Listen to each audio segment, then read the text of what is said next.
A morte de um estudante uniformizado de 14 anos trouxe de volta uma antiga discussão sobre as operações policiais em redutos do tráfico de drogas no Rio.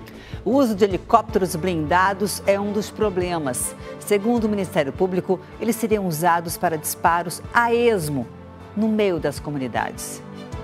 O uniforme da escola, manchado de sangue, virou símbolo de dor. Minha bandeira de luta.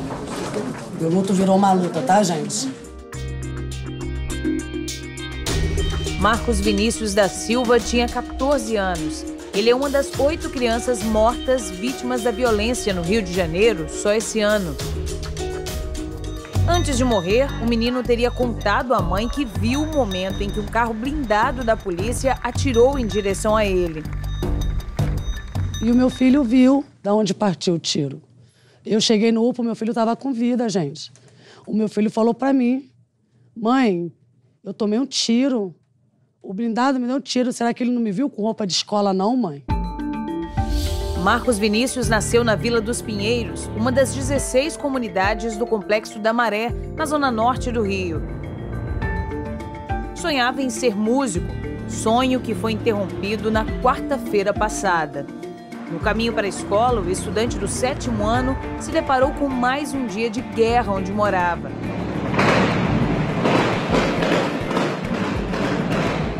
Naquela manhã, 100 policiais invadiram 2 comunidades da região para cumprir mais de 20 mandados de prisão.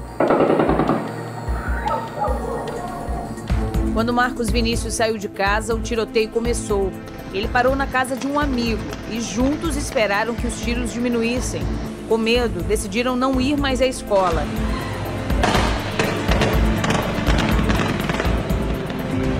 O amigo que estava com ele já foi ouvido pela polícia. No depoimento, contou que no caminho de volta para casa, os dois se depararam com um blindado que vinha numa viela da comunidade. Assustados, decidiram voltar. Foi quando Marcos Vinícius foi atingido por um tiro na barriga. Eu cobro estudo, meu filho levanta cedo. Eu mando meu filho bonito para a escola, para o Estado devolver ele assim, ó, alvejado pelo Estado por uma bala de fuzil. Durante a operação que procurava os responsáveis pelo assassinato de um inspetor da Polícia Civil, o confronto foi tão intenso que as escolas das comunidades acionaram o alerta vermelho, o nível mais alto dos protocolos de segurança. Os vídeos mostram crianças abaixadas nos corredores tentando se proteger dos disparos. É um absurdo a operação na hora dessa. Meu Deus, olha o tamanho das criancinhas no chão. Segundo a polícia, 6 suspeitos reagiram e morreram na troca de tiros. A ação policial começou por volta das 9 da manhã, quando a maioria dos 140 mil moradores do Complexo da Maré já estava acordada. Discussões envolvendo ações policiais como essa não são de agora. Em março do ano passado, em uma operação em outra comunidade, Maria Eduarda, de 13 anos, morreu depois de ser baleada na quadra da escola. Outros alunos também ficaram na linha de tiro e se protegeram como podiam.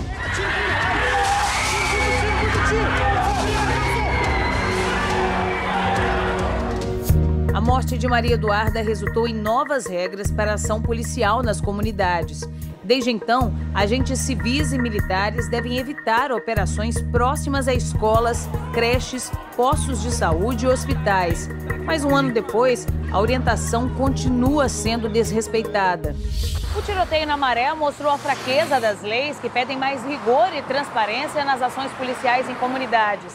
Desde 2009, os caveirões, como são chamados os blindados da polícia, são obrigados a serem equipados com câmera e GPS. Além disso, toda operação só deveria ser realizada com a presença de pelo menos uma ambulância. Mas não é o que acontece. Além disso, há 6 meses, o Estado já deveria ter cumprido um acordo firmado com o Ministério Público e a Defensoria Pública, que exige um plano de redução de danos e mortes nas operações policiais.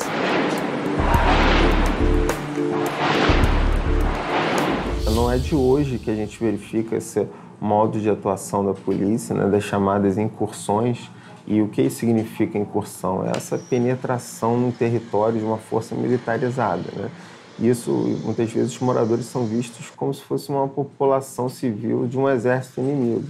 E não pode ser dessa forma, né? Além disso, a gente vê que isso não tem nenhum impacto no enfrentamento da criminalidade, né? Por mais que drogas e armas sejam apreendidas, a noção é de enxugar gelo, porque isso não tem um impacto significativo, né, na redução da violência, da criminalidade.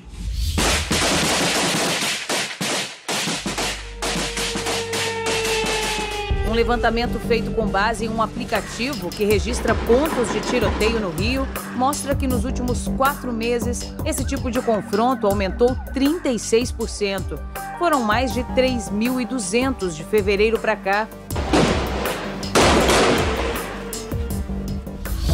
Para esse especialista, coronel da reserva da Polícia Militar, os números refletem um despreparo das forças de segurança. Bom, a questão é perguntar, vale a pena a qualquer custo fazer esse tipo de operação ou há outros meios, outras possibilidades? Eu digo que há, né? A mesma polícia fez algumas operações muito interessantes de interceptação, de apreensão de armas, uma grande quantidade de armas no aeroporto. Isso demonstrou a inteligência atuando, né? E aí você teve menos riscos e quem ficou mais vulnerável foi o criminoso e não a população civil nem os policiais. Outro ponto que causa discussão é o uso das aeronaves blindadas da polícia. Moradores compartilharam nas redes sociais as marcas de tiros no asfalto. Essas fotos cedidas por uma ONG da comunidade da Maré mostram a quantidade de cápsulas deflagradas de armamento de grosso calibre nas ruas. Nessa, mais de 100 foram encontradas. Testemunhas afirmam que os disparos vieram do alto. A Defensoria Pública entrou com uma liminar pedindo a proibição dos disparos de helicópteros em operações nas comunidades. A liminar foi negada essa semana, mas na decisão o juiz pede ao Estado que faça um plano para evitar riscos aos moradores. Essa utilização de uma aeronave efetuando disparos em alta velocidade, evidentemente, coloca em risco a vida e a integridade de muitos moradores, além do terror psicológico que isso causa. A Defensoria vai recorrer e pedir novamente a proibição do uso de aeronaves. O prefeito do Rio, Marcelo Crivella, voltou a dizer que as operações devem ser feitas com inteligência e defendeu o uso de drones para orientar as ações da polícia. Eu, secretário de Segurança, o governo, não aguentamos mais ver crianças inocentes morrendo em tiroteios que a experiência mostra tem tido pouco resultado no combate efetivo ao crime organizado. Nós procuramos a comandante do GAM, o Grupamento Aéreo Móvel da Polícia Militar. A coronel Clarice disse que a aeronave da PM não participou especificamente da ação na Maré e garantiu que, em hipótese alguma, os policiais que estão nas aeronaves disparam sem ter um alvo preciso.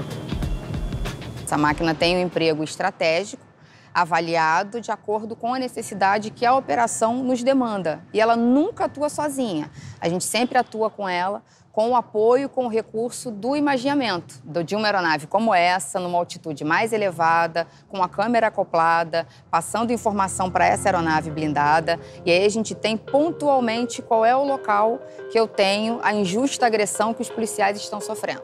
Então a aeronave não decola e nem atira indiscriminadamente. O diretor das delegacias da capital, o delegado Fábio Baruch, afirma que as aeronaves da Polícia Civil são muito importantes para auxiliar os policiais em terra, principalmente para inibir os criminosos. Eles visualizando a chegada da aeronave, eles ficam em algum ponto e aí, de alguma forma, eles param de atirar e só a chegada já é um fator de inibição. Essas imagens foram feitas durante a caçada ao traficante matemático em maio de 2012. Elas mostram o helicóptero da polícia perseguindo o carro do criminoso na comunidade da Coreia. Foram cerca de 2 minutos de rajadas disparadas do helicóptero.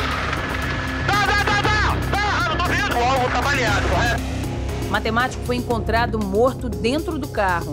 As imagens foram feitas pela câmera da polícia acoplada no próprio helicóptero e geraram críticas.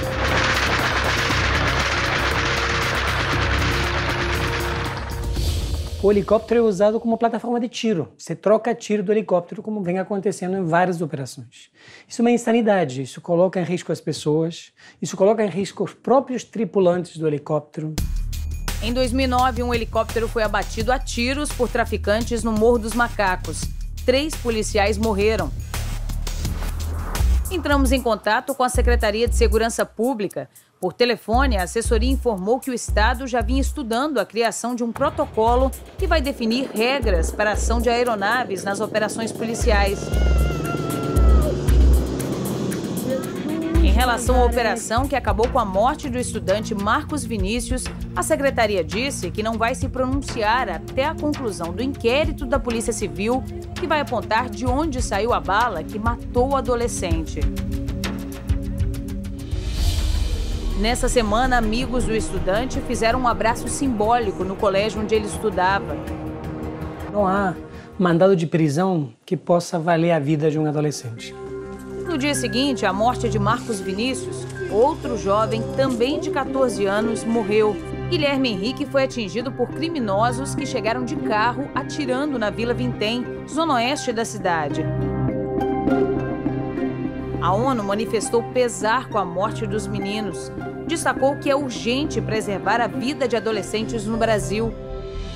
A Lagoa Rodrigo de Freitas, um dos cartões postais da cidade, foi novamente palco de protestos. Dessa vez foram colocadas 40 placas em homenagem às crianças que morreram por armas de fogo. Nelas, os números que endossam as estatísticas se transformam em nomes de meninos e meninas que foram baleados em confrontos entre polícia e bandidos nos últimos 11 anos. E os nomes do Guilherme Henrique e do Marcos Vinícius, as 2 últimas vítimas, também já foram colocados aqui.